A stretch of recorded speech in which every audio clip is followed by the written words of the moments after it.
Okay, we are now live. Um, so as you know, we changed the schedule a little bit this morning. Reading between the lines, I guess there's going to be some news in the press conference on the 1099 issue this morning, and the department and the administration asked that we delay some of our conversation until after that announcement, which I respected. And so we're going to just hear briefly from the commissioner. Nice haircut, Commissioner. um, we're going to hear briefly an update, and we'll probably learn more when we review the press conference. I'm going to have them back tomorrow to get into more details where we can start asking some further questions on what is being proposed on the 1099 thing. So we'll spend a few minutes on that, and then we'll move back to S10. The commissioner will stay with us.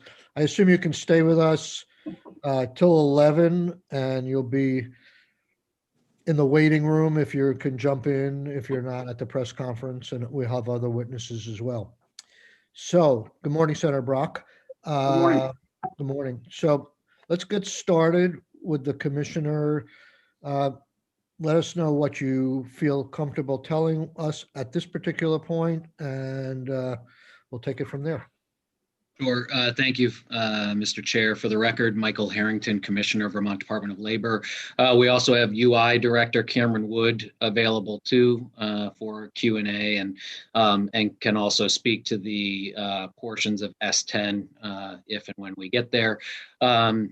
Just a general update on the 1099 situation. We continue to move forward on essentially the three action paths that we talked about. What was it now? Late last week, I guess.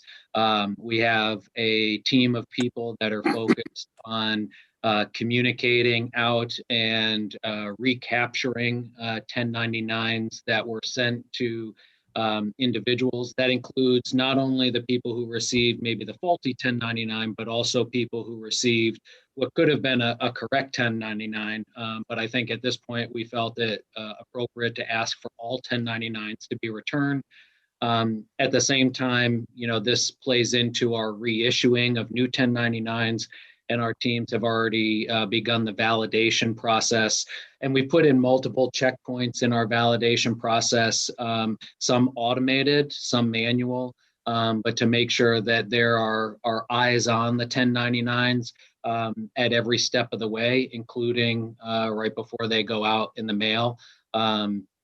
And that will certainly catch any major issues. We've also implemented some cross-check and validation with folks at the tax department, but also looking at other services that are out there, just to ensure that we're from a large scale picture doing cross-match with name and social. The reason being is that it's less likely that any data coming from the system where the name and the social are incorrect or don't match are related to fraud, and more likely, as is common, to be honest, where someone improperly files using the wrong social, and typically that's just a mistype, if you will. When someone files their application, they fat finger a number or transpose two numbers, and then they end up in the system under essentially someone else's social, although they don't realize it. So every year we do have points where we will issue 1099s, and they have to be corrected because it wasn't until they received the 1099 that they realized they had the wrong social under the account. Obviously, the population we're talking about this year is much bigger. So what could potentially be, maybe a very small number in prior years, that error rate could be much higher. The rate could stay the same, but the number of people could be much higher given the size of the population. So what we are doing is also doing our best up front to cross-check and cross-match to say, does the name, at least the name and the social, match up before it goes to the printer? And that will certainly flag any where the name and the social do not match. It's likely in most of those cases, again, it's related to some type of transposing of numbers, not any system error. What we did find is that, we, even as we did our validation checks on what we have in the system right now, in some cases, there were different components of the claimant's profile that were wrong simply because the claimant put in that information incorrectly. So it might have had a bad zip code, and that is because they put in the wrong zip code when they filed their application. That, and we have actually been dealing with typos, if you will, on claimant applications since back in March. So it's been a constant cleanup, but that's really the work we're doing right now in both the automated and manual validation checks. There are essentially three physical checks that occur, and so that is when the files come out of the system, they are checked for quality. When they are sent to the print shop, they are checked for quality. And then when they are printed and before they are put in an envelope, they are being checked for quality as well. But that is also on top of kind of these cross matches that we're doing. So those are the two main components, but I think probably the one that's of certainly priority for most, including us, is the identity security piece. And I think we'll be able to announce more around that at today's press conference. But just keeping with what we had already testified to, the state is looking at a vendor for coverage of a large portion of the UI population, to simply provide them with some level of comfort, if you could call it that, in this situation. So we have seen some really great progress in that area just over the past day. And I think that's, what we're hoping to highlight during today's press conference.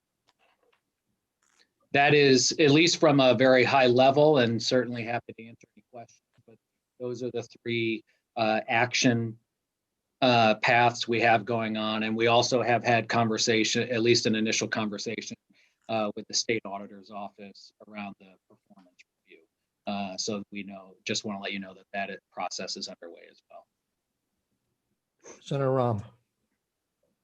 So I think the anxiety that I'm hearing building from folks is that they have not yet gotten their 1099 in whatever program they were in where they're supposed to receive their 1099. And I tried to talk to them about being patient because you were probably verifying that the data was correct before those go out. Do you have a date by which you think all 1099s will be out from the state into the hands of Vermonters? Yeah, so there's a couple key parts in the timeline. I can tell you that, I think we would love to have them being mailed during the week of the 22nd. I'm just looking at the calendar here. We have until the end of that week to get them out. There's a couple day buffer, just based on our 30-day extension that we received from the IRS. But I think from that perspective, I think what we will see is we will be processing them and validating them concurrently with the other efforts that are going on. So it won't be we do all of this and then we get to that. So my guess is most of them will go out the week of the 22nd, if not maybe the weekend prior to that. And that is because just knowing what we went through last time, it can take multiple days to print them and multiple days to validate them. So when we build that into the timeline, that is a bulk of the work. And so there's the validation that has to happen with the data from the mainframe. So we're revalidating the data from the mainframe and from the programs. Then there's the period of time that it takes to print, and then revalidation of the physical prints before they go out.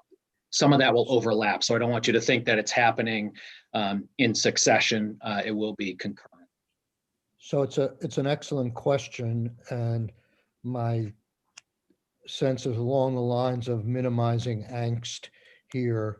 I think there's room for an interim message out to people as to when they're going to get that, so they don't worry about that. And I think I sent in some a pointed email from somebody who was concerned that, is this going to delay their ability to file their tax return? Are they going to be subject to penalties? All those things that flow from, a 30-day delay approximately in getting the correct 1099. So having said that, I hope, there'll be some sort of update to assure people.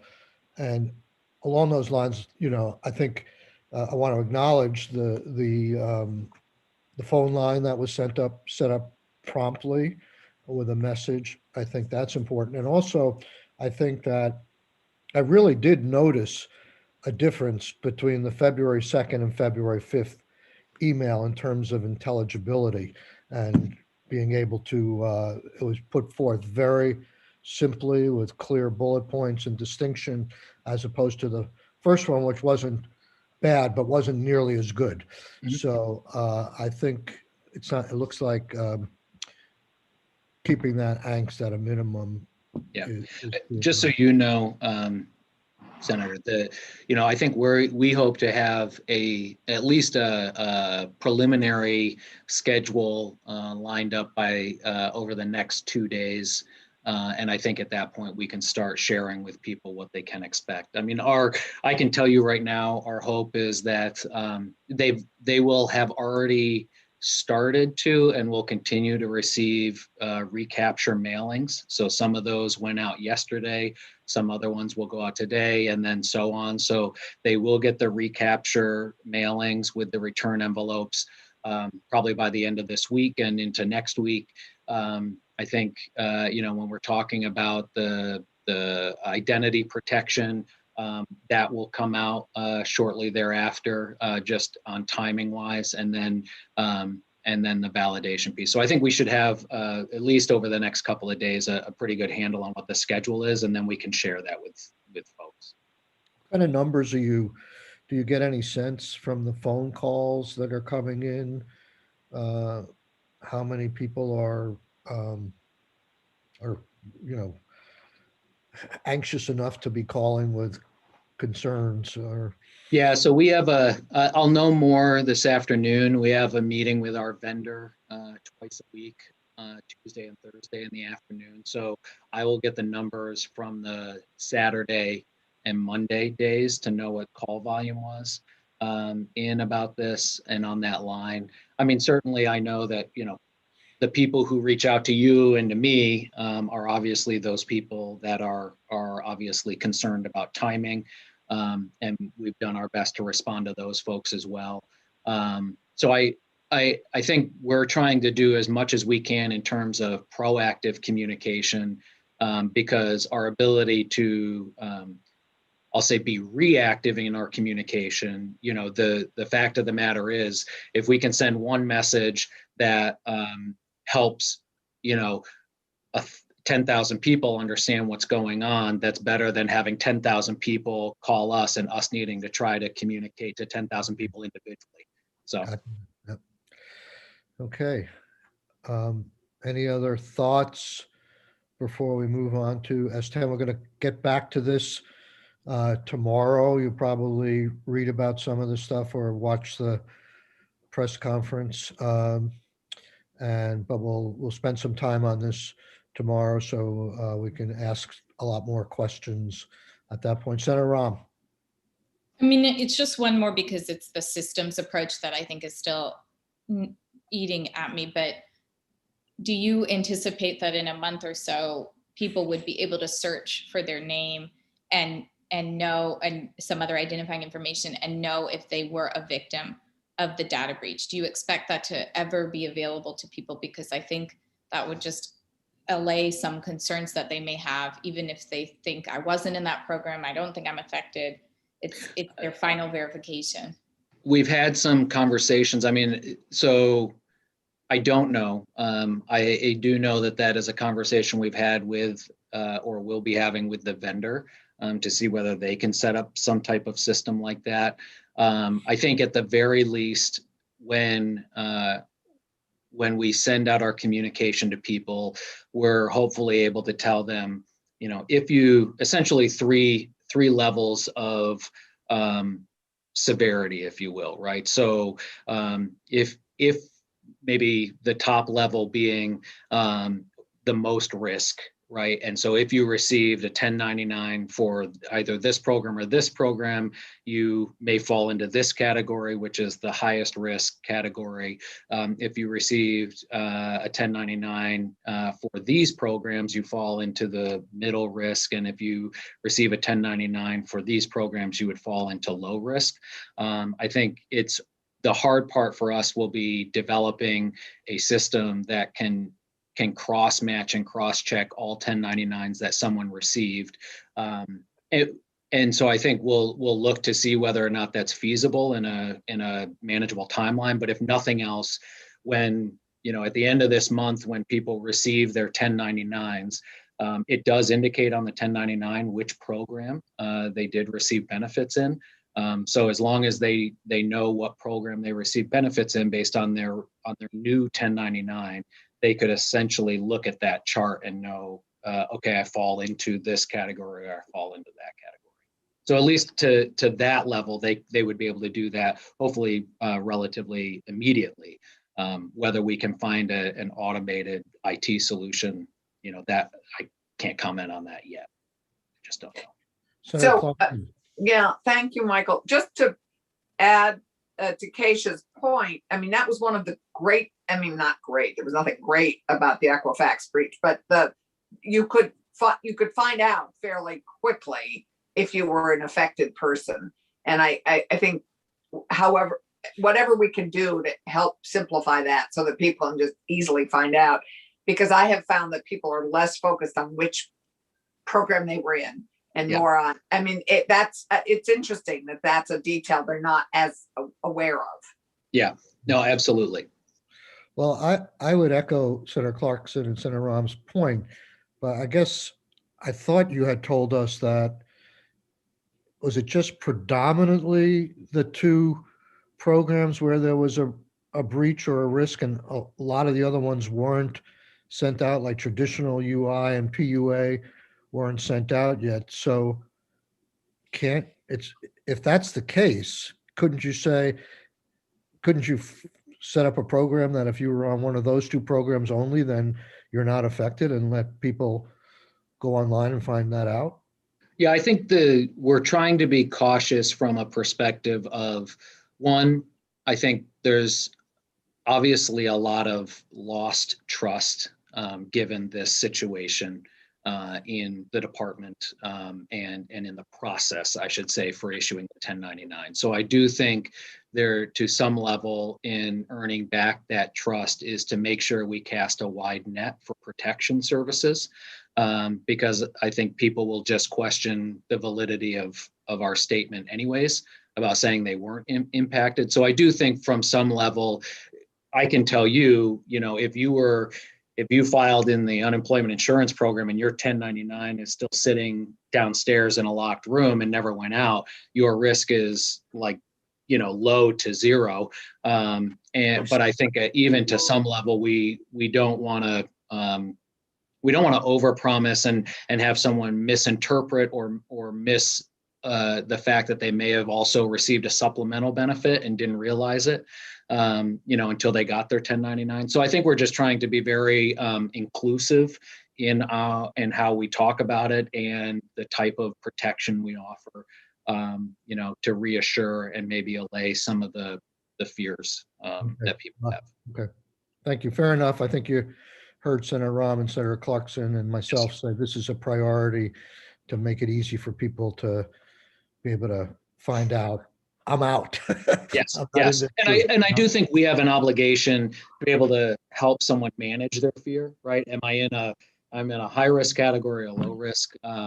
But when it comes to notifying, I think we're also trying to notify everybody that, if we can shed some light on which program or which area and make it easy for them, I would like to be able to do that. Okay. Thank you, Commissioner. Let's move on to S10. just to frame where we are, just to refresh people's memory. We're pretty close to resolving the last issue in S10. We're continuing through that squirrely language about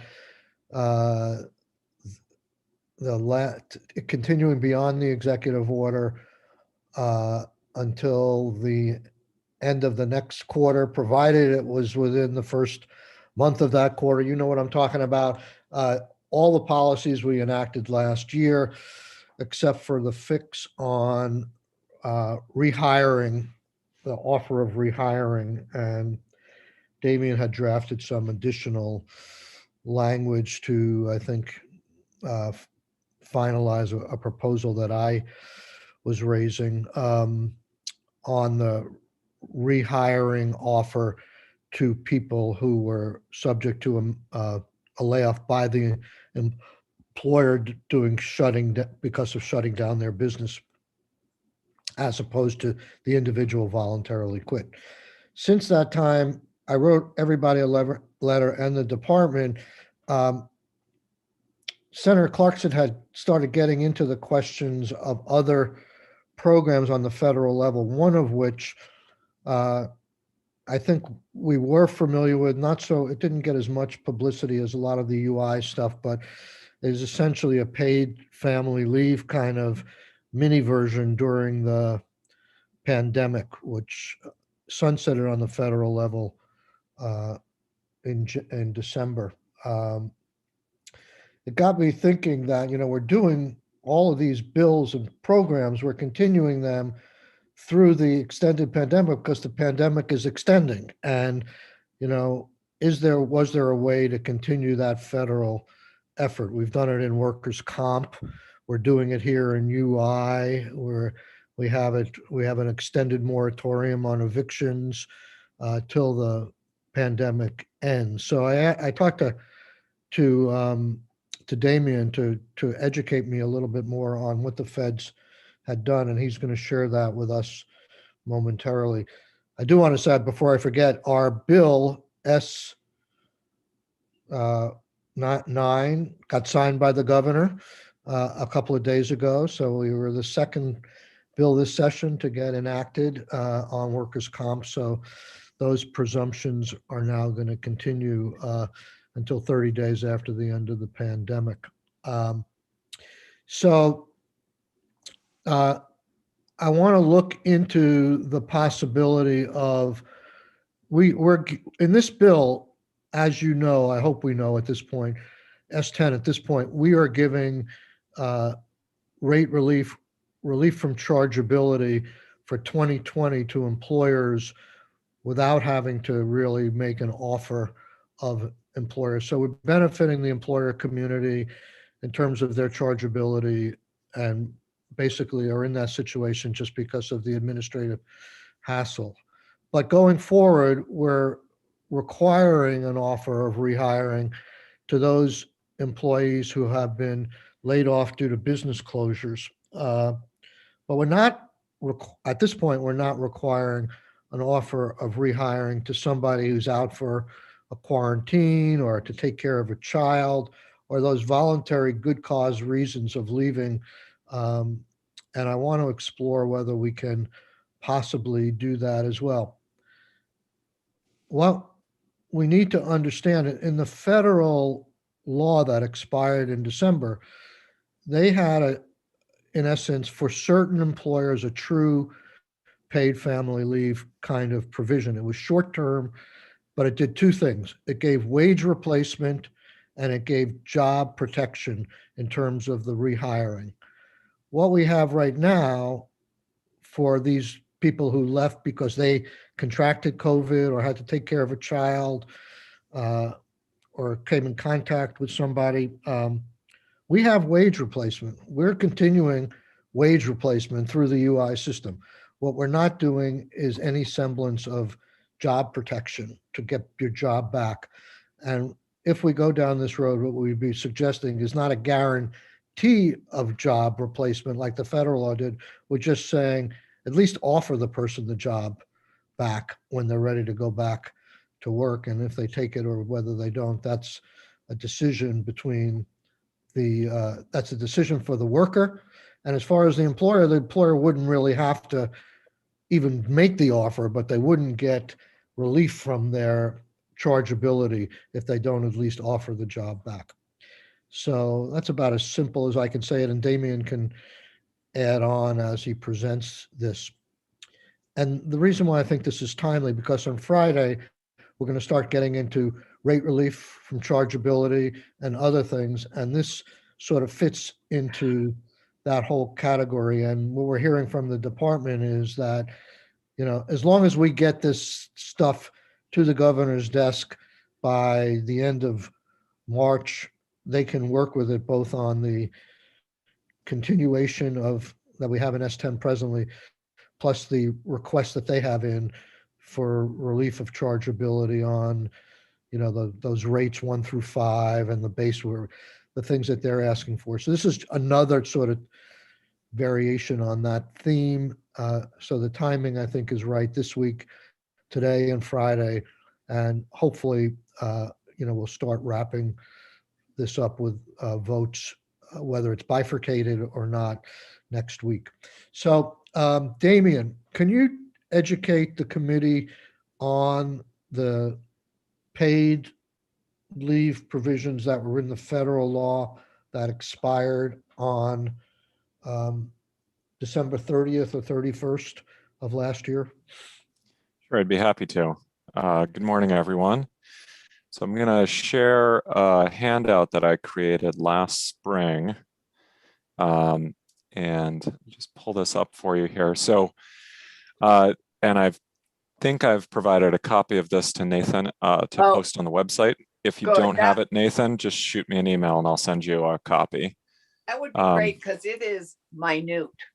Sure. Let me zoom in as we go across here. Is that a little easier for folks to read? No, a little. You cut off. Okay. It'll be easier when we can put it on our own machines. And I would ask you, Damien, Okay. I would ask you, Damien, to focus on the paid leave portion. People can read all these other programs that are out there, but it's going to get very confusing very quickly if we try and cover all of these potential programs out here. Don't worry, I'm only going to cover the 2 that were enacted for COVID-19. Okay. And there are 2 overlapping programs, and it's important to kind of understand how they work. So the first was the Emergency Paid Sick Leave Act. This applied to private employers with fewer than 500 employees, as well as most public employers. The notable exception is the state legislature. But the state legislature has also been providing leave to its employees for similar reasons through our sick leave. So what it basically provides is leave for quarantine due to a diagnosis of COVID-19, medical care for symptoms of COVID-19, quarantine due to COVID-19 related concerns. In other words, needing to quarantine because you've been exposed and your healthcare provider recommends it, or to care for an individual who's quarantined because they're sick with COVID-19 or advised by their healthcare provider to quarantine, or to care for a child whose school or childcare is closed. And then there's also this other category of similar conditions specified by the Secretary of Health and Human Services. To the best of my knowledge, the Secretary of Health and Human Services never specified any similar conditions. So it was just those where it's basically your own COVID-19 related reason, a family member's COVID-19 related reason, or to care for a child who's out of school or daycare. Full-time employees would be eligible for up to 80 hours of this emergency sick leave. Part-time employees are eligible for a prorated amount based on the average number of hours they work in a 2-week period. So if I work half-time, I'd have 40 hours of leave to use. The leave compensation was split. So caring for yourself was 100% of your regular wage up to $511 a day. So that's pretty substantial wage replacement there. For caring for another individual was at 2/3 of your regular wage up to $200 a day. So the cap to care for another individual was much lower. It still captured low-income individuals, but as you start to move into middle incomes, folks were starting to bump up against that cap. This leave was provided or required to be provided in addition to any employer-provided leave that already existed, and the employers were required to permit employees to use this leave first. So in other words, if an employer had a combined time off program where sick leave and vacation leave all came out of the same pool, the employer would be required to allow employees to take the federal emergency sick leave first so that they could still potentially have vacation time or personal leave time later in the year. And then, as the chair mentioned, this expired on December 31st, and any leave that wasn't used doesn't carry over. So for employees who are now getting sick or now having to quarantine, this federal leave protection doesn't apply. One other thing to note is employers under 50 could apply for a hardship exemption, which means that most Vermont employers could qualify for a hardship exemption. Could I ask a question? So, absolutely. So if I think I recall that employers were able to dollar for dollar get this effectively paid for by the federal government. Is that correct? There was a tax credit that was passed along with this. And I cannot remember the exact details of the tax credit, but I believe it was designed to reimburse employers for the amount that they paid out for leave provided under these provisions. So yes, employers, to the extent they'd be able to qualify for that tax credit, could get essentially a reimbursement by a reduction in their tax bill. So the reasons here are very similar to the reasons we extended for people to get unemployment benefits. So would they be able to get would they be considered unemployed during this period? Do they have to choose between? No, so this is basically just like if you get the flu and you take a few days off from work. This is the same as that. This is short-term sick leave. So this was designed to cover up to 2 weeks where the employer wasn't being separated from employment with the employer. The employer is paying them their wages as sick time. And the catch is that it's just 2 weeks. The only extended leave offered is the next program I'll talk about, which is to care for a child whose school or childcare is closed. Okay. And that provides leave for an additional 10 weeks at the 2/3 of pay up to $200. The same employer sizes. So private employers with fewer than 500 employees are covered. Private employers with fewer than 50 could apply for a hardship exemption.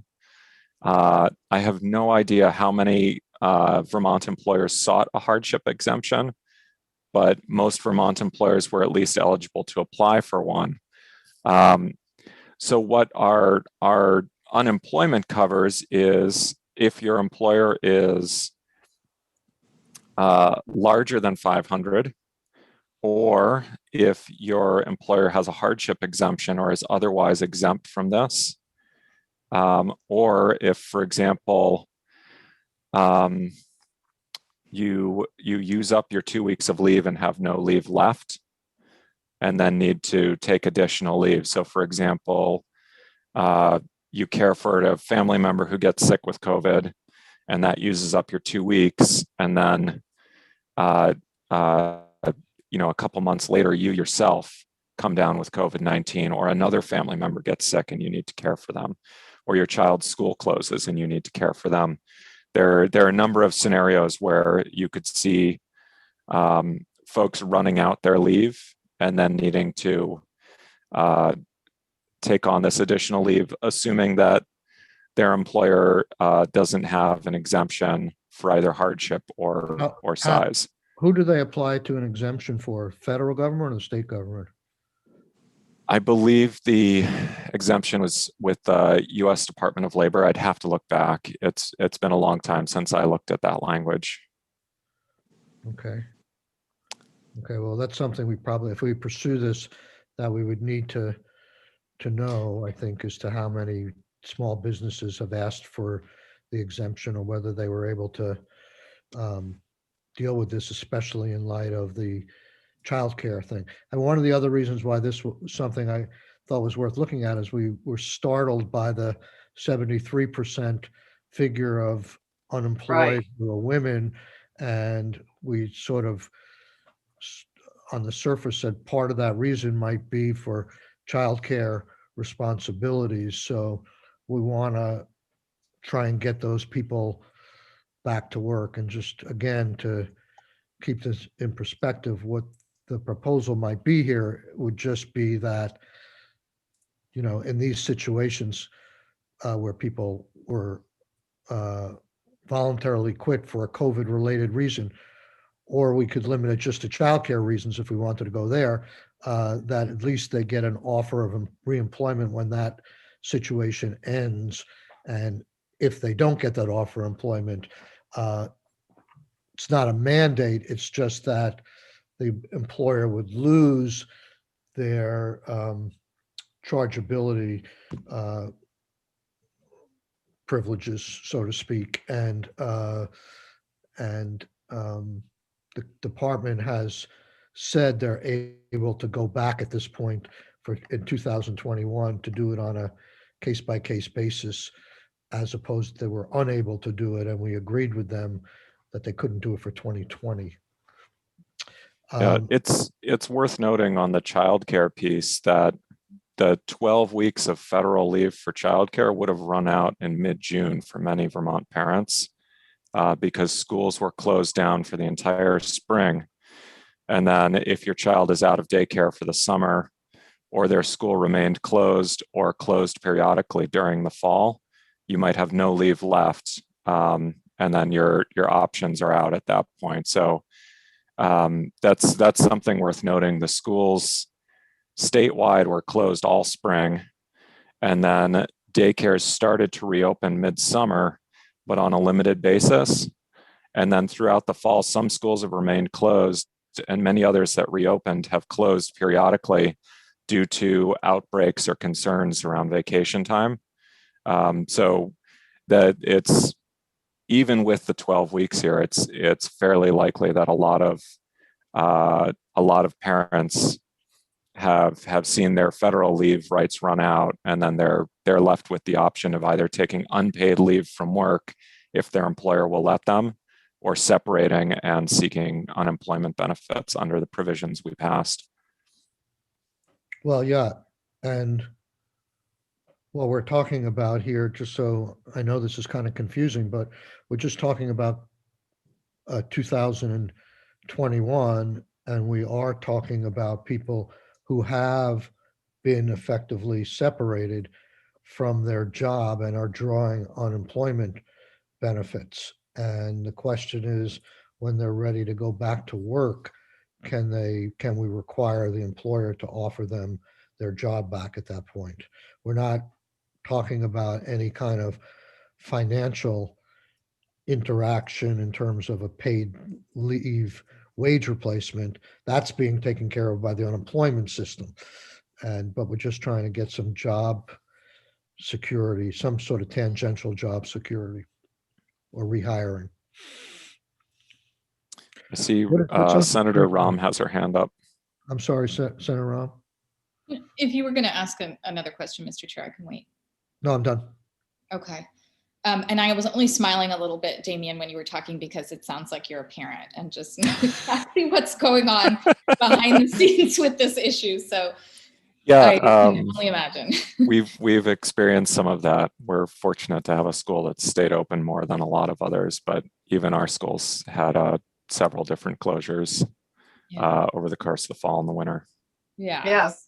And what's been great, Damien, is that we have experienced it with you. So, I mean, we are appreciating your experience as a share, well, as we share this experience together. I mean, Yeah. Sympathizing, even if we can't Yes. empathize as best we can.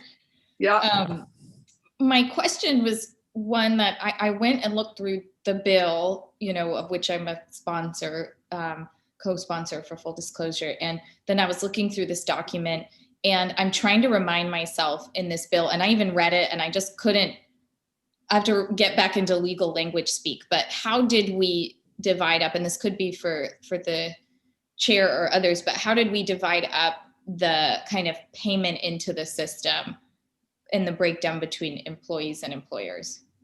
Are you talking about, which bill are you talking about? I'm talking about if we were to have a Vermont paid leave system. Sorry, if we, Are you talking about what we have in S10 right now, or the bill you introduced on paid oh, leave? sorry, I was talking about the bill we introduced. I thought we were comparing like all three or something. Yeah, I would suggest it's a significant apples to oranges Got it. Okay. situation. The bill that we introduced is a full-fledged paid family leave bill that was Okay. vetoed by the governor last year. This is just like a tiny The tiny thing. piece to try and get people back to work. Okay. and Is get anyone them, paying? Who pays for that right now? I'm not seeing that in the Sure. breakdown. Unemployment is paid for by employers based on the ratios calculated based on the ratio of the wages that they've paid in, or the contributions they've paid into the system versus the benefits that have gone out for employers that or employees that they've paid contributions on. Okay, I and- think I confused myself by reading this, that it talks about Parental and Family Leave Act of Vermont. Right, and that's the current unpaid leave law in Vermont. Okay. And so one of the things, just to give some context on this document from last year, this is from right after the pandemic came into play. Mm-hmm. And one of the questions that was posed was, what options do Vermont employees have if they need to take time off from work? So the Parental and Family Leave Act provides unpaid job protection. I think I missed that key word that no one's paying for it because it's just the unpaid option right now. Right, but it was only Correct. for folks who became seriously ill or who had a family member who was seriously ill. So if you had mild symptoms, you likely weren't covered. But if you were hospitalized, you could be covered under that for the amount of time you needed to take to recover, provided you work for an employer that's covered by that act. And most Vermont employers are not, just because of the size limitations on that. So this was kind of looking at, if you almost imagine it as a supersized Venn diagram where there's 4 overlapping circles, and some people, a small number of people are covered by all the different provisions, and then other Vermonters are covered by some combination.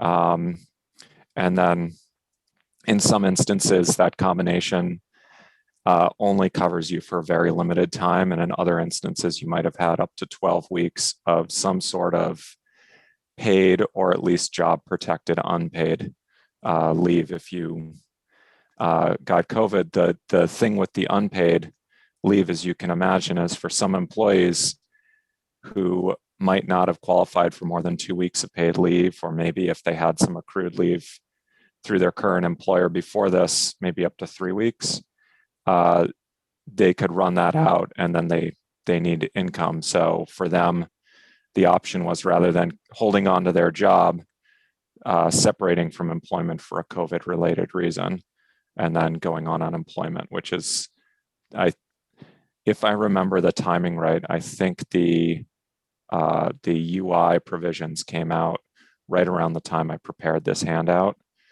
And that was part of the calculation, was what do you do for that gap when people run out of the paid leave provisions? Right, yeah, Okay. what's there for them.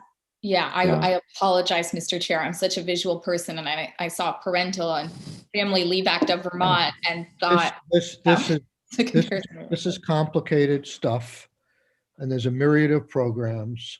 I think the way I always simplify it is true paid family leave is both wage replacement and job protection. Mhm. You're still working for that person, you're getting wage replacement during that period.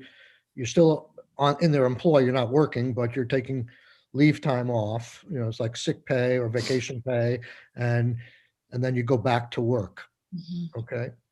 Yeah. What we passed last year in the spring, we covered one area. We covered wage replacement by allowing these people to get unemployment, but they had to separate to get the unemployment. Now what we're talking about here is, can we do some semblance of pairing these people back with their old job by requiring the employer to offer them the job back? And Right. we're not mandating it in this proposal. We're just saying you're not going to get relief from chargeability if you don't offer them the job back. Same like we're proposing to do when the employer mass lays off people and then reopens. We've already crossed that bridge in discussions last week. We'll say, the department says, we can do that.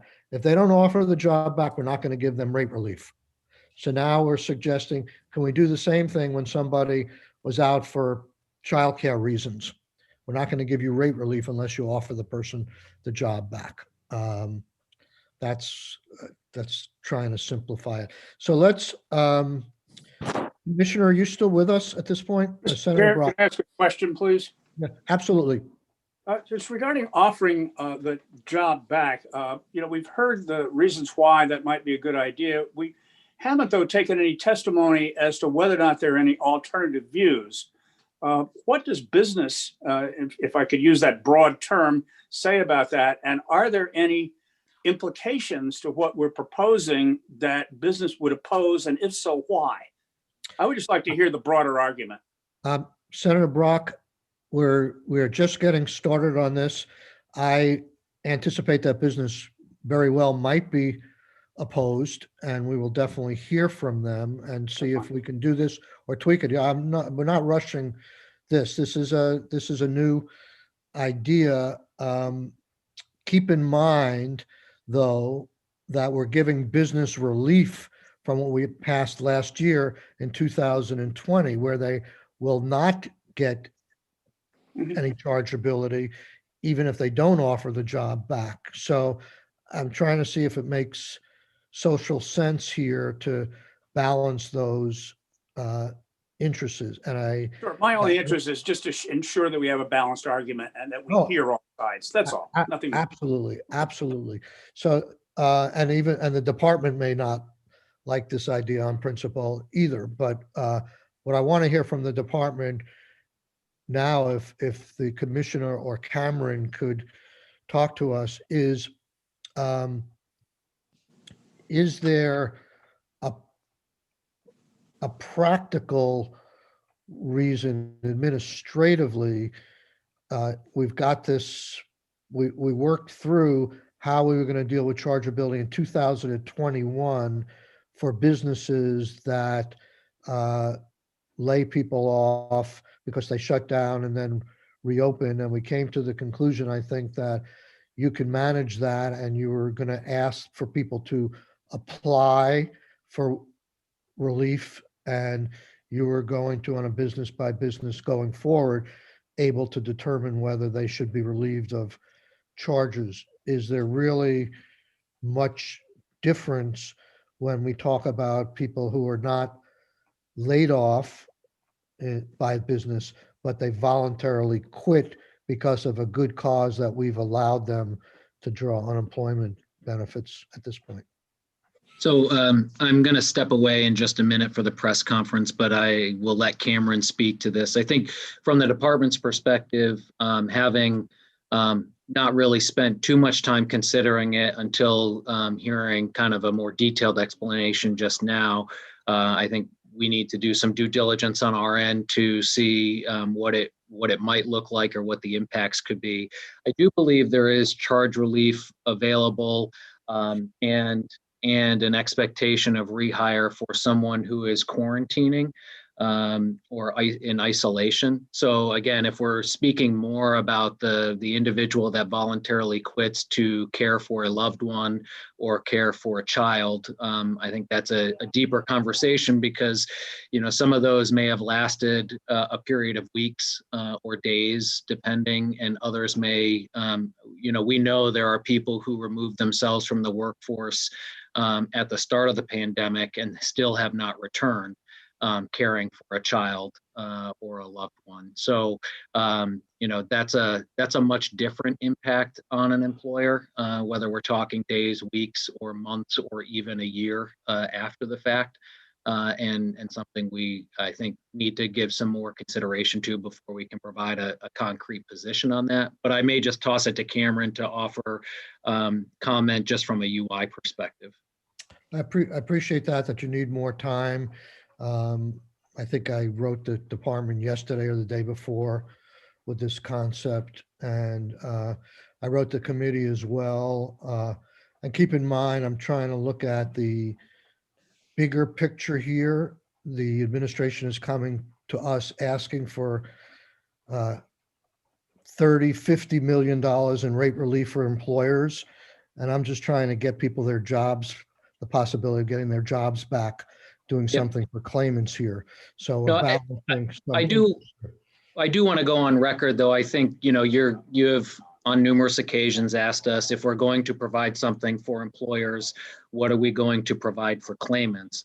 I would say, much of 2020 was about providing for claimants, including supplemental benefits, in many cases, an increase in the maximum weekly benefit amount, which will also go up again this year. And I also think in my view, providing relief to employers so that they can keep their doors open and continue to operate actually does have a waterfall impact, positive impact on what would be future claimants if the employer needed to close and could not remain open due to their burden of their contributions to the UI trust fund. So I do think from my position, we are looking holistically at both the employer and claimant population when we're looking at relief and support. And I do believe that while the immediate impact of chargeability and charge relief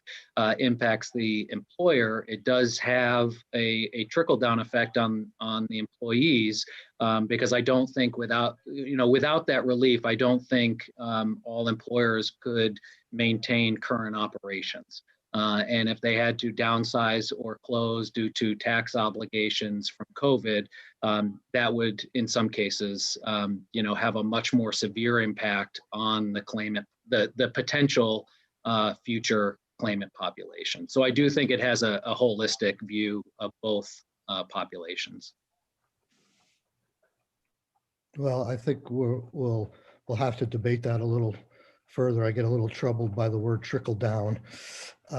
Yeah. So, anyhow, I know you have to go to that conference, but if we're turning it over to Cameron, Damien, do you have anything you'd like to add from what you've heard at this point before I turn it over to Cameron in terms of the practical impact? I don't have anything to add at the moment. Thank you. So Cameron, what I'm trying to understand better, help me understand this better. What is your understanding of the process we would have going forward in 2021 on rate relief from layoffs by employers where they shut down or they partially shut down and then reopened? We dealt with the wording of reoffering of employment in that case. And my understanding is the department said that was definitely doable. You actually asked us, please don't make us do that for 2020, but we can do that for 2021. So I want to refresh our memory how that would work, and then why it would be different in the case of somebody who, I mean, the pandemic's going on. Maybe we should just make it simple and say, somebody who's coming into the system now for the first time has to, take off from work, and then 10 weeks from now is ready to go back to work. Why can't you deal with chargeability issues based upon offering employment in that case, and how is it different? Yes, sir. For the record, Cameron Wood, Unemployment Insurance Director for the Department of Labor. Happy to kind of talk a little bit globally about this. I'll start with your direct question, Mr. Chair. The way we've talked about this internally for 2021, kind of conceptually, is, and there are potentially two options here, not to say they're exclusive of one another. We could try to look to asking further information on our separation forms, but that's only going to get us information at the time of separation. And part of what we're looking at here is there needing to be an offer of rehire. And so, what we've talked about internally is setting up an application process and keeping it very, straightforward and lightweight, of just an employer who is seeking charge relief. Again, going back to the conversation we've had with the committee, the default position for our system is charging an employer. In every instance, we have to go in and provide the relief. So notification to employers to say, you will be charged. However, if you're able to meet the criteria outlined here, in that you are offering the job back to the individual after reopening, you can submit an application to the department, provide us with the basic level information that we need, and then we would move forward based on that application. And if there was suspicion that what was being applied was not accurate, then we could investigate those further. For example, one thing that we could do is, if an employer submits an application that says that they have offered to rehire the individual back, one of the cross matches that we could do is cross match that against our wage record system and find out whether the individual actually, started paying the person again, whether the individual was reporting wages on that individual moving forward. If we don't get a hit on that cross match, we could then follow up with the employer and investigate that. Maybe they've offered to rehire and the individual refused that offer, in which case we could then provide relief. So conceptually, that's how we've kind of been drawing it up on the board, if you will. Okay, maybe I'm not fully understanding. Can we just back up and say, let's do the closing of a business and reopening? Mhm. So person gets laid off, is drawing UI, Mhm. and then the business reopens in 2021. Yes, sir. The chargeability will be presumed. You don't do this reconciliation of the chargeability until the end of the calendar year, pretty much, or?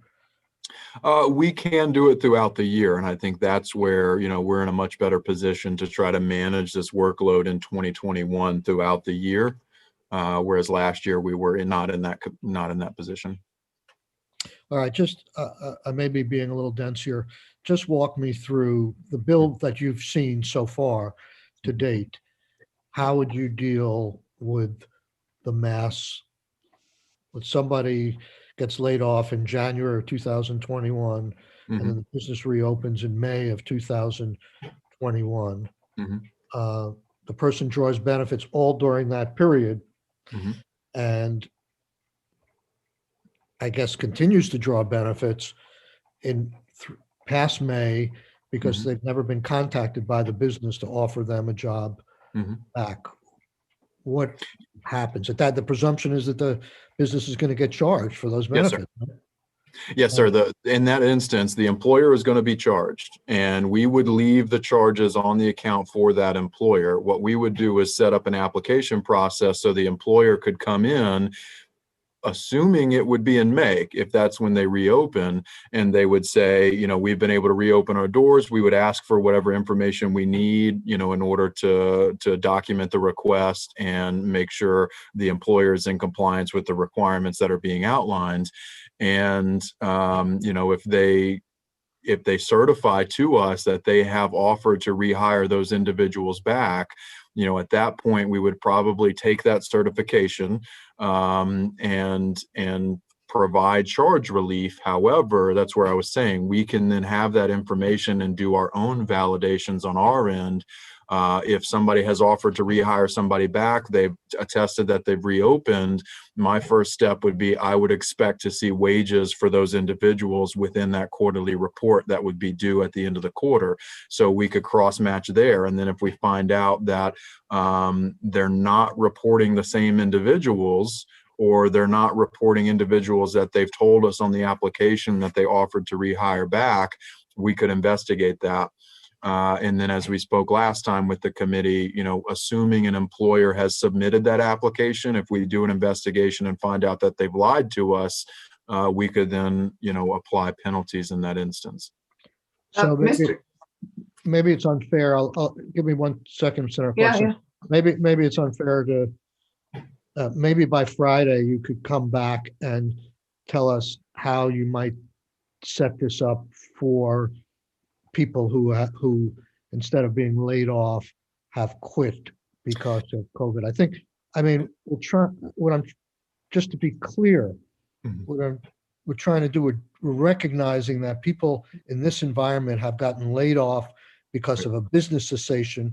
They've also had to quit because of COVID, because maybe they contracted it or had to do childcare. And we're trying to at least set up some incentive to get the people back to work as soon as possible in their former jobs. So if there's a way to do that administratively, I'd like to know that, regardless of whether, philosophically, you think it's a different situation as to who should qualify for rate relief. Understood.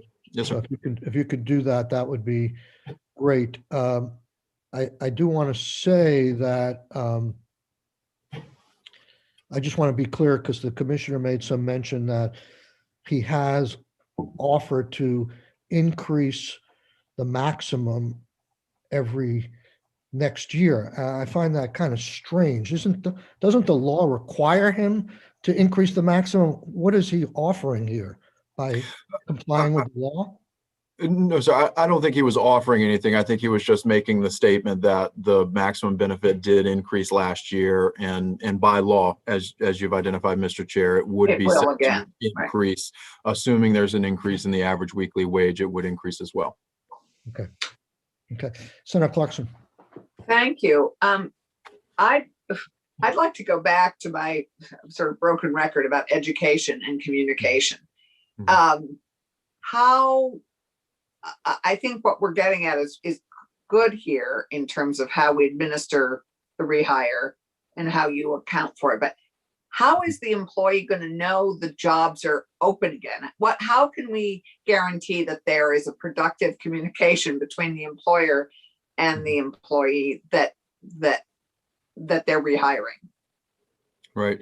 It's a good question, Senator Clarkson. And I think communication, as you've mentioned, is probably going to be the key there, of just letting claimants know that this is a provision and there would be a requirement here.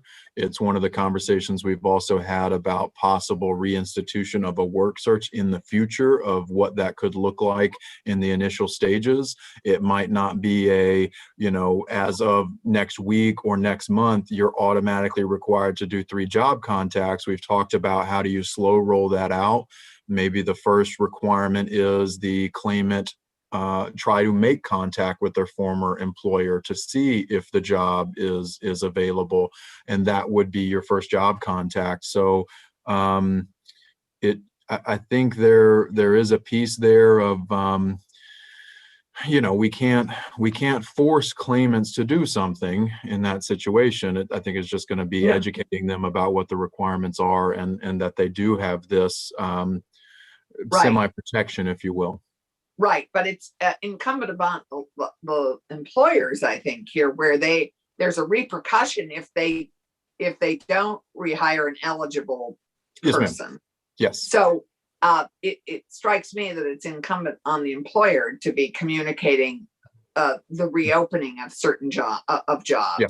because they're the ones who will bear the financial brunt of not, if they can't fulfill this aspect of what we're hoping will. Well, I absolutely agree. Yep. except Senator Clarkson, I think in the cases of voluntary quit for good cause that are COVID related, it's going to be the employee who knows when they're ready to go back to work. And they have to call the employer and say, I'm ready to go back to work. Will you rehire Well, me?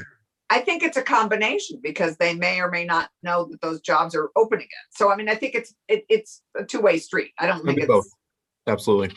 Yeah, it's going to need to be communication to both employers and claimants. That's the only way I think conceptually the system will hold true to itself in a sense. I mean, we need to let employers know here's an obligation and you need to make this communication when you've reopened if you're going to make an application for a charge relief for 2021. And I think it's also communicating that to claimants to let them know that this is an obligation under the law, that when an employer reopens, if they're going to receive charge relief from the department, they have to offer you your job back. And, we will need to set up a process by which claimants can let us know if, they've been aggrieved by this in some situation. Again, it's not that we're going to be able to come in and force an employer to give them their job back, but it's at least, it's at least something that the claimants can do to hold their employers accountable for it in the event that they're not being offered back. So we'll need to communicate to both and also have a process for both parties to let us know that either they want to apply for it or that an employer doesn't meet the criteria if a claimant feels that they've been aggrieved by it. So thank you for that, Cameron. So for Friday, we'll obviously hear from the department as to more on its position philosophically with this idea. But I do want, in case it does move forward, I do want to know whether there are administrative impediments that you see, or how you would set it up if the legislature decided to pursue this as a policy approach, given the unusual times we're in. And there could be all kinds of tweaks to this, and it would be short term, only apply to the COVID situation, and it could start up with hirings or quits that happen after January 1st, or there's a lot of details to be worked out, as is there in the bigger pictures that we're going to be looking at start looking at on Friday, in terms of rate relief for employers, which is also caused by the unusual circumstances of the COVID situation, which continues to this day. So I want to turn, unless there are other questions, I want to turn to Matt to talk a little bit about what we might expect on Friday. But do you have in your mind, Matt, welcome, do you have in your mind projections based upon last year's projections as to the proposals that were sort of talking? Well, let me phrase it this way. The figure that sticks in my mind is $36 million in rate relief to employers by going from Schedule 5, going from Schedule 1 to Schedule 3 in the next chargeable year. That was the number that was thrown out last year. And now my understanding is that we're talking about going from Schedule, staying at Schedule, not even going to Schedule 3. We're also talking about freezing the wage base on which charges are done. And we're also talking about a slower transition in future years in the governor's proposal. So oh, I assume the figure that you're going to come in on Friday is going to be much higher than $36 million for that package of changes. Good morning. I'm Matt Bearwitz. I'm the director of the Vermont Department of Labor's Economic and Labor Market Information Division. Thank you so much for having me. To answer your question, Mr. Chair, I haven't looked at those terms, but I think it's safe to say that yes, the change or the proposal on the table right now would change the level of contributions greater than that 36 million that you mentioned. For the benefit of the committee, this conversation stems from some testimony I provided, date 9/17/2020, where we laid out some tables and some scenarios. I do think that is helpful background information, as it does lay out kind of a couple of different grids based on which tax rate schedule we're at and taxable wage base. Just before we go too much further, if the chair will allow me, I just want to make sure that there's clarity around some terms that we're using, because I hear the term rate relief a lot and then relief. And, you know, for me, the conversation seems to be a little difficult to pin down. And so I'm not saying that there's been anything wrong. I just want to make sure that we're all crystal clear that when we're talking about rate relief, that term being charges relieved of individual employers due to COVID and their separation of employees, I want the committee to be clear that that ultimately does not translate into an impact in the amount of contributions collected. So when we're talking about individual employers receiving individual relief, the system on itself will balance that out. And if you'd like, I could just quickly lay out a quick example of how that works, if that's helpful. Please do that, yes. So in a simple economy, we have 20 employers, right? And each one of them has a different background experience. And so they're all arrayed, one in each of the 20 categories for the tax rate itself, right? So 1 through 20, there's one in each position.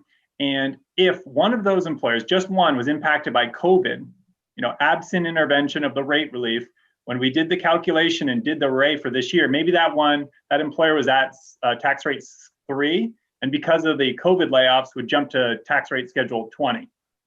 Well, the charge relief is actually saying, no, we're not going to count those charges against you. So actually, maybe they stay at 3. But by staying at 3, everybody else now, 4 through 20, stays exactly where they were, or they get readjusted accordingly. But as opposed to that one employer going from tax rate schedule 3 to 20, and everyone shifting up 1, now you have a scenario where, because of the rate relief itself, it's just asking different employers to pick up the charges associated with how much is going to be collected. So when we're talking about individual rate relief on an employer, all that's going to do is reposition them in the tax rate schedule, but it's going to push others down. So the other employers are going to pick up this. And so, you know, from a communication standpoint, when we've talked about this, this is a very difficult situation for the department, because, you know, employers who had a good year, let's say, and thought their situation would improve more than it did because of rate relief, they might actually find themselves either at the same tax rate or potentially a higher tax rate. And therefore, they're going to be contacting us and saying, hey, you know, how come my charges went up? I had a pretty good year. I wasn't impacted by COVID and all these other things. And we're going to say, well, actually, because of the way the array works, there's been relief provided to employers who've been, that's not going into their experience rating. So in that simple example of 20 employers, each in one of the 20th schedules, you know, someone who would have moved down is going to be held harmless because of the COVID layoffs, and that's going to push everyone else down who would have received a step forward in their, or a reduction in their tax rate, if that makes sense. So when we're talking about rate relief specifically to individual employers due to COVID layoffs, the contributions itself will be held on par. So But the total, so what you're saying, it's complicated, but what you're saying is that if we give rate relief to an individual employer because the layoff had to do with COVID, the rest of the employer community is going to suffer. right, that's what I hear. But I thought it was all individually calculated, and that there wasn't a group, that there wasn't this array impact, that every rate level was set by individual employer experience. Yeah, my understanding puzzled. is that we're trying to get the rate relief completed before we do the array. So once we do the array, then everyone's tax rate is going to be set. And that's what we're trying to avoid, because that's a lot of mail out, and that's all the implementation on the back end of making sure employers know what their tax rate for the next year is going to be. So when we're talking about rate relief at the individual employer, we're trying to make sure that their experience rating does not take into consideration any COVID-related layoffs. As a result, their experience rating is going to be potentially lower than had the COVID layoffs been incurred. As a result, they're going to get a favorable position in the array relative to all their other employers that are tax paying. So what another way of saying, I know it's very confusing, but I'm what you're totally saying- lost now. right. What you're saying is that regardless of what the policies we've come up with on chargeability, that the total amount collected will be the same in the system. Right. And but when I'm talking about rate relief, I'm talking about not the individual, I'm talking about the systemic changes of freezing the taxable wage base and freezing the 1 through 5. And that as a group benefits. Last year, the more limited policy we were suggesting, I think the number was $36 million in terms of contributions to the system, to the fund, would go down for the employer community. Yep, 100% agree, Mr. Chair, and that's why I just wanted to start it off. If we're talking about chargeability to individual employers, that will not have an impact on contributions. And that's why I said sometimes the language seems to be talking about rate relief as it relates to individual employers, because we're talking about chargeability. And so as long as we're clear on that language, if we're talking about chargeability, we're talking about individual employers and their layoffs associated with COVID. If from this point forward, when we talk about rate relief, we're talking about potential adjustments or freezes to the tax rate schedule or the taxable wage base, I'm totally on board with whatever language the committee wants to use. I just want to make sure when we're talking about chargeability and individual firms being relieved of charges associated with their COVID-related layoffs, that people understand that does not have an impact on the fund, because it will impact other employers in the fund who will make up the difference. That's very helpful. I vaguely sort of generally understand what you're saying, but it's an important point. So may I just ask a clarifying question? Yes. So I'm sorry. I thought that part of this whole discussion is how much we want, how healthy the trust fund is going to be going forward. And when you talk about the array, it sounds like you're talking about a set amount that we need to raise every year for the fund. But I thought that the whole issue is that if we have an experience rating that's too low, the fund won't become, won't increase in size rapidly enough. So I guess I'm a little puzzled if there's a set amount somewhere that an array is addressing, and then there's this individual chargeability calculation. I guess I'm puzzled by the interplay between those. Yeah, if I can rephrase the question, because I have the same question, is if you, in the array, if you relieve an individual employer of charges, there must be something in statute that says somehow that affects everybody else's chargeability, so that the fund doesn't go down. Because you're saying all the other employers pick up effectively the relief we're giving to the individual COVID-related layoff. Maybe Cameron can say, is there something in statute that requires a redistribution of charges so that it doesn't really change the total amount of contributions? Right. I can speak to this if it's helpful. Okay. So the way the statute's set up is each year the department figures the employer's experience rating and then sorts the employers into buckets based on where their experience rating ranks them. So if you have no layoffs in your experience rating, you're in tax schedule 0. And otherwise you're arrayed across 20 tax brackets based on how you compare to other Vermont employers.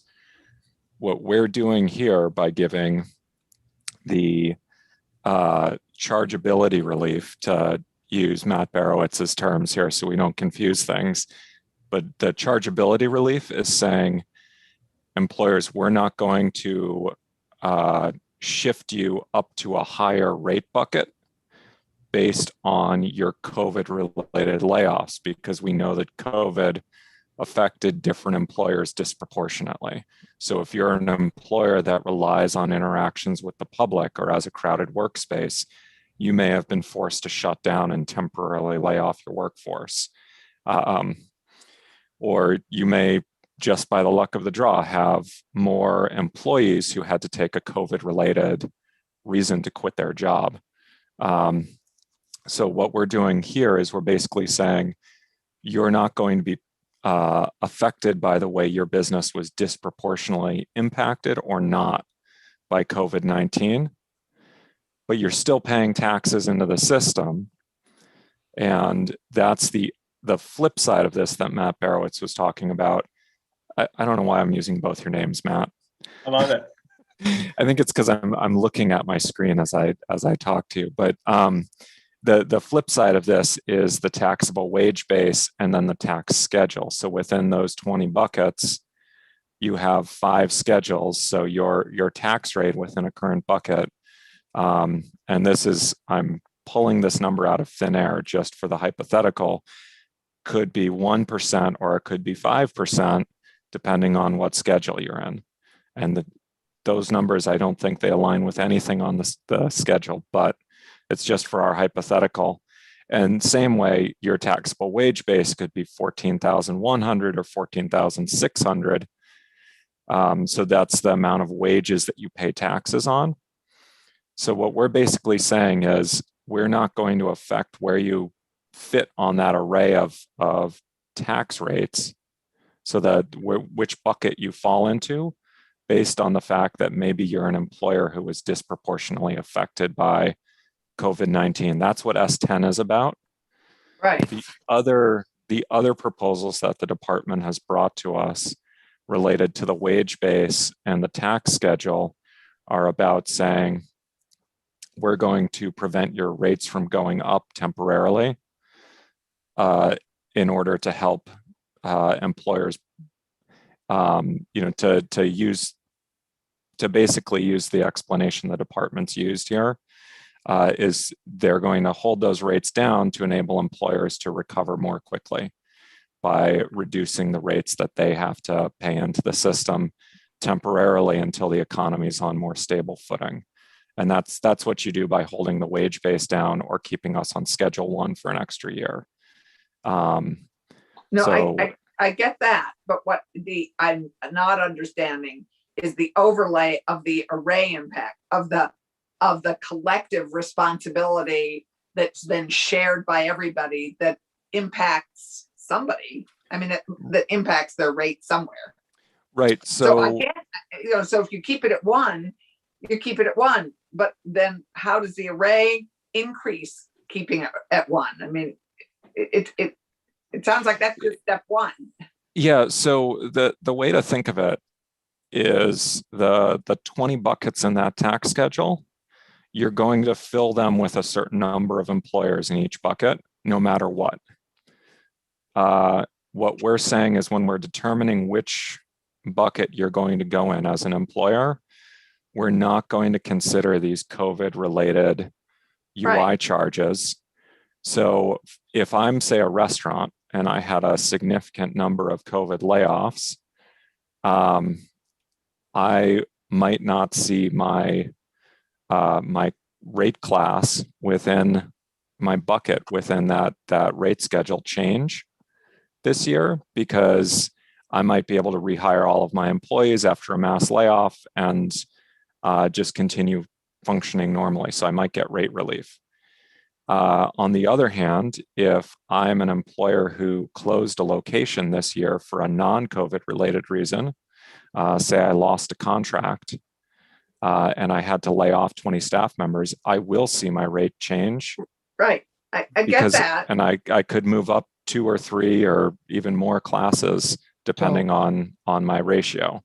So, Senator Cluxton, if you don't mind, I think I got this, and I think I can explain it to you in Okay, layperson's thing offline, but Great, so I think we can move on. What I want to move on to with Matt is for Friday, I want to know, I want to get a sense of how risky things are to the trust fund in terms of actual numbers and what the projections are. We had that chart in the annual thing that showed the trust fund maybe going up to $967 million. And maybe at the rate we're going, we can afford to do a lot of rate relief systemic rate relief for the employer community, and maybe something for claimants as well, and still be in a comfort level where we can have our cake and eat it too, and we can help everybody because we just have the changes we made in 2010, or the fear that we had from COVID is not as great as we thought. So the trust fund is looking healthy, but we need to see with various proposals where you're projecting out the trust fund to be, because in addition to helping employers and employees, we always have to be mindful of the solvency of the trust fund and where these things are going to take us, how much these proposals are going to cost, whether we want to tweak them, not do any of them. We just need to know. I was sort of pleasantly surprised by that annual report, because I've never seen a $967 million projection for the trust fund. I mean, even in 2010, we were looking at things more like in the small hundreds of millions rather than billions. So that's where we want to get grounded on coming into Friday. So please feel free to write me or the committee if you want, if you need some more clarification of what would like to look at, but I think you have an idea.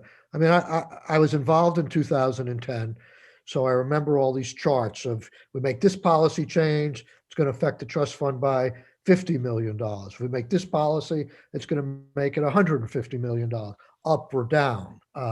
So those are the kinds of things we're going to have to start rolling our sleeves up on. And in terms of what we spent a lot of time on this morning, if there's any way you can project what that might cost the fund, I think in both the mass layoffs and in the voluntary quits for good cause, if we throw in this requirement of offering an employment, I don't think the numbers are going to be all that great. I mean, in terms of the impact on, well, as you say, I'm confusing it again because the chargeability won't impact the trust fund at all. It'll just redirect the arrays there. We'll still collect the same amount of money. So scratch that last line of thinking.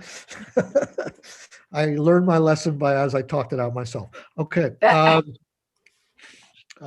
Thank you for that. Does anybody have any more questions? We've got 15 minutes, but I feel like we've spent a great deal of time in the weeds this morning. Try and get to more general stuff on Friday when we have some numbers. And I will explain it to Senator Clarkson and anybody else, this whole array thing, because I think it's the array of. I got it now. Yeah, I understand it now. I No, understand. everything else I get. And remember, all sorts of good things are found in the weeds, like Moses. Right. Any further questions or comments by anyone? We'll pick this up tomorrow. Not tomorrow. We'll pick this up on Friday. We'll talk about 1099s tomorrow after whatever's going on in the press conference now. Does this mean we might have a break right now? We'll have a half. The Jane Kitchell show Our at budget 12. adjustment caucus is at 12 o'clock or 12:15. I wasn't. 12. It's at 12. So we have 15-minute break. Yes. Great. Thanks, everyone. Thank you, guys. Thank you, everybody.